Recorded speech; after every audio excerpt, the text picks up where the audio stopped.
What's up, everybody? What's up? What's up? You know what time it is. It's Time Friday, for FIRE15. 5:15. Yes. I'm Doc, And I'm PJ. the Oh, goodness. illustrious, Thought we were done with that. the beautiful, the exquisite. What other adjectives do I have in my book That's today? enough, actually. That's plenty. That's plenty. Okay, I'll let it rock this time. Hopefully, everybody out there is doing well. Super well. Doing wonderful, doing great. It's almost Christmas time. It is almost Christmas time. I love Yay. Christmas. Yes.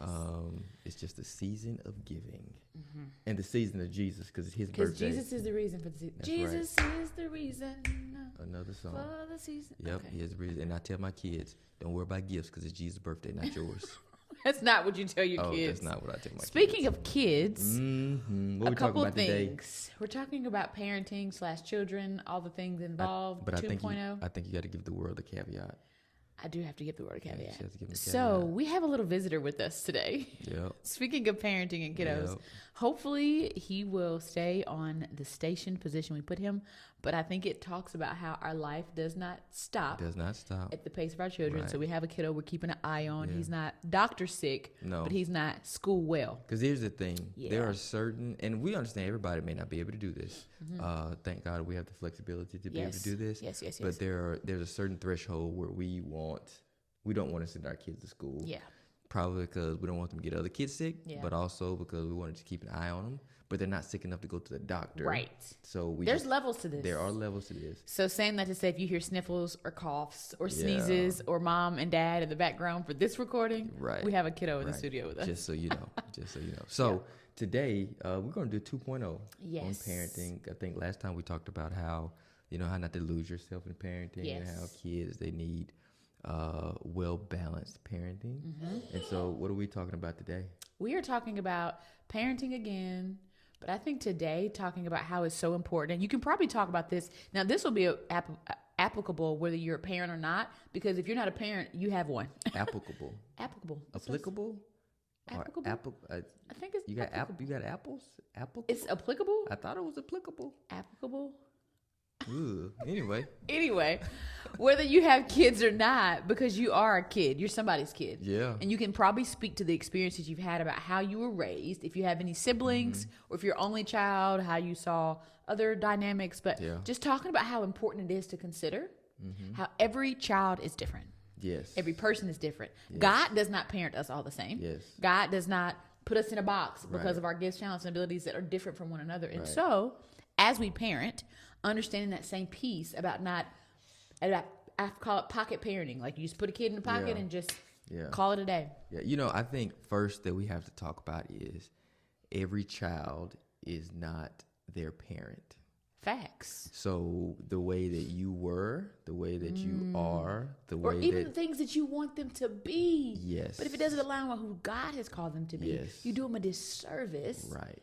Ooh, that's Yeah. good. That's good. I didn't know even parents. say nothing. You said it. No, but think about it though. I know parents who have these desires and dreams and visions that they didn't quite meet. Because it's normal for you to want It with your is. children, for your children what you didn't necessarily have. Correct. I mean, I think that's every parent. But there's an unhealthy piece Yeah. to this where it becomes Yeah. so much of this pressure that the kid is trying to become something that their parent wanted to become, and their kid and the parent believes, well, now you have more than what I had, and you're better than me in this way. So the least you could do is become this because Yeah. I wasn't able to. Yeah. But what if this is not what God has called them That's good. to be? Yeah, and I think that's the essence of our life is who God has That's called right. us to be. That's right. That's right. And the certain assignments along the way. Yeah. Because the most wasted opportunity in life is not doing things that don't matter. It's being someone who God didn't call you to be. So most people think about, oh man, I'm wasting time. I wasted energy doing that. Well, the highest form of wasted energy is to be someone who God didn't call you to be. Right. And I And think, sometimes we have that pressure from our parents. we do have that pressure from our parents, and I think a lot of it starts with good intention. You know what I For mean? sure. A lot of it starts with good I don't think it's intention. ill-intended. I No. really don't. Because I But that think- doesn't take the pressure off. No, it doesn't take the pressure. Regardless off. of what the intentions are, That's the right. pressure's still the same. Yeah, the pressure's still the same, and I Yeah. think that even with just take me for instance. Okay. There are things that I want for our children that I did not have a lot of. Yes. And when it comes to providing that for them, I tend to go overboard. Yes. You know, I tend because to go of the areas that you lacked. Right. And it's in your mind, it's service. Like I'm doing them a favor. I'm setting them up for success in a way that I didn't have. But I think we have to be careful because we have to dial back to make sure that it doesn't get so, I'm doing this for you to make it better, that you put this pressure on them, this undue pressure. Right. And they're like, man, like that's not really what I want to do, but I want to make my mom proud. Because what kid doesn't want to make mom and dad proud? Says no one ever. So let me ask you this. So how, as a parent, how do you not fall into that trap of making sure that your kid is a lawyer or a doctor or pharmacist and all? Because all those things are great. All the things are good. We need those things. But we also need people who are teachers and policemen. So how do you... And have trades. Yes. So how do you not fall into that trap as a parent of leading your child on that track to be this thing? I think that's really good. So I think that absent of a relationship with the Lord, it's almost impossible. Okay. And let me tell you why. Because I think asking God, hey God, just by the way, I get to steward them, and as the Bible say, train them up in the way they should go. I get to shoot them as an arrow, but they're his. And so he had a plan, purpose, vision in mind when he created them. And I want to align myself with God's plan. If not, I do him a disservice while I get to shepherd them and carry them and love them while they're here. I do him a disservice. He's like, bro, we weren't even partnering. Like you went rogue. Like you're doing your own thing. Yeah. And so asking God, hey God, let me not let my insecurities, let my failures, let my desires be greater than what you've called them to be. Yeah. And I think too, it's not something you can pray one time. It's a daily thing because some people think, well, I don't want them to be that because they're better than that. There's more on the inside of them than that. Is a plumber their best? And that's okay. Cause guess what? We need plumbers. Yeah. You know what I mean? Yeah. Like, is a C their best? I don't have the answer to that. Yeah. And so I think that understanding like whatever God has called them to be, whatever God has intended to be, whatever that best looks like, I want to partner with that and not allow my idiosyncrasies or my insecurities or my preferences reign supreme over the Lord's, because they can. Yeah, yeah. And I think we have to, really kind of guard our ego. Yes. And think that we know better than God. Come on, somebody. Because the danger that happens is, we say, okay, God, you mentioned it, these children are on loan to us. They are. And everything that we have in this life, God gives us to steward. That's right. And I think a principle of stewardship is having the heart of the shepherd. Yeah. Or having the heart of the person that gave it to you. What did God intend? Right. Because it's like, if I gave you this, then I want you to do with it as I would do with it. Correct. But if you don't do that, you're not being a good steward, and you're not following the example that I had set. So let me ask you this. In what ways did you have to fight against the pressures of becoming, or why are you smiling? Why would you do that to me? I'm just asking. On this podcast. Asking like the pressures of becoming or being what you felt like your parents wanted or desired for you to be. Was getting your PhD your desire, or was it some pressure from your parents? Dr. Bradford. So my parents, I think they did a really good job of never pressuring us to achieve or do anything. Like we knew the expectation of having good grades. Good grades, like, right. Your job is not nothing but grades. That's just what you're supposed to do. But they never pressured us. Like even with basketball and sport, they never pressured us and put undue expectations on us. But with that, what I did internally, I assumed a silent pressure because that was personal. It was personal. They never said it, but I assumed because they never said it that there's this extra pressure that I have to do X, Y, and Z. That you created within yourself. That I created within myself, and so as I went throughout school and finished the doctorate and all that type of stuff, it was more so like, this is what I'm supposed to do. And I was like, oh, this is what I'm supposed to do. Like, how many people have felt that way before? That like, pressure, and I think pressure.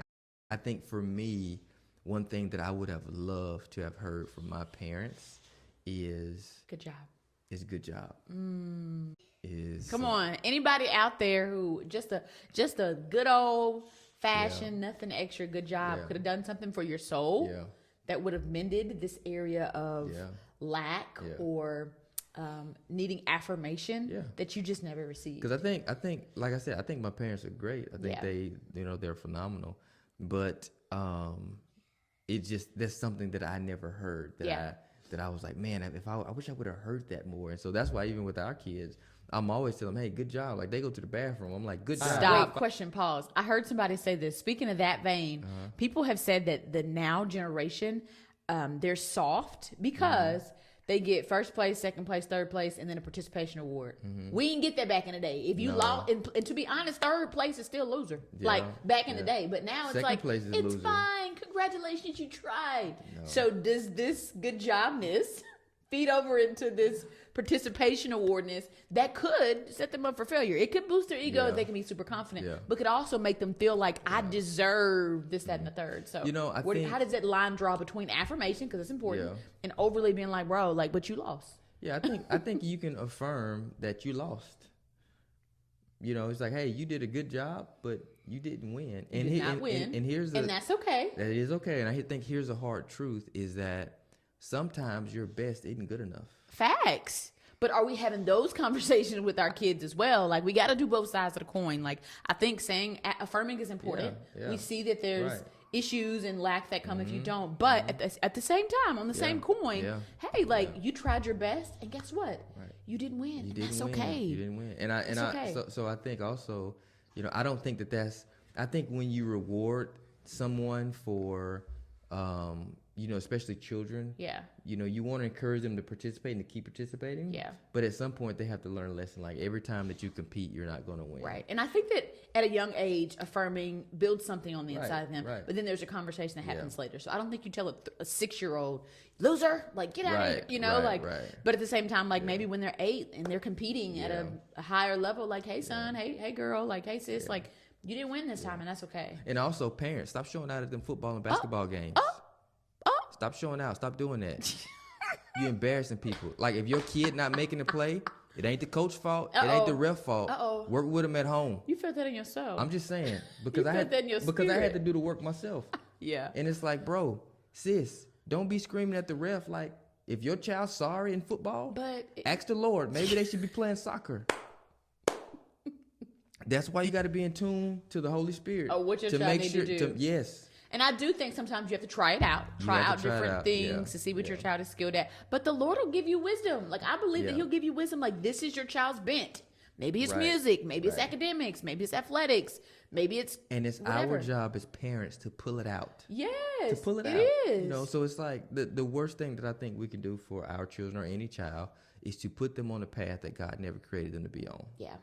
And I think agree. that does a disservice to the child. I think it does a disservice to the parent, but I also think it's a disservice to the people that they are created to impact. for. Yeah. You see what I'm Yeah, saying? I Because we're agree. all created to have an That's right. impact. That's right. And if we are outside of that natural bent, then you know what happens? We don't make that impact. So And the last thing I want to say is this. I think we need to speak to as well. If you grew up with parents that didn't, and you said your parents did great, you had a great experience, that's awesome. That's not everybody's testimony. Okay. So if you grew up with parents who didn't affirm you or who did make life miserable because of the pressure they put on you, I think that a token that I've taken and it gives me peace is my parents did the best that they could with what they had. Yeah. Therapy wasn't popular back in the day. Yeah. You know what I mean? Yeah. Like, they just navigated life the best way they could. Yeah. And I can sit with unforgiveness and hurt and bitterness and let that affect how I parent, or I decide, you know what? All I'm going to do is say, thank you, Lord. So, yo, we are thankful that you've joined us here. Parents out there, you are doing a great job. Keep doing your best. Keep doing everything that you know to do. And until next time, ladies and gentlemen, thank you for joining us for FIRE15. Have a blessed one. If this has blessed you in any way, I got one request. Just share it with somebody, anybody. Love you guys. Be blessed.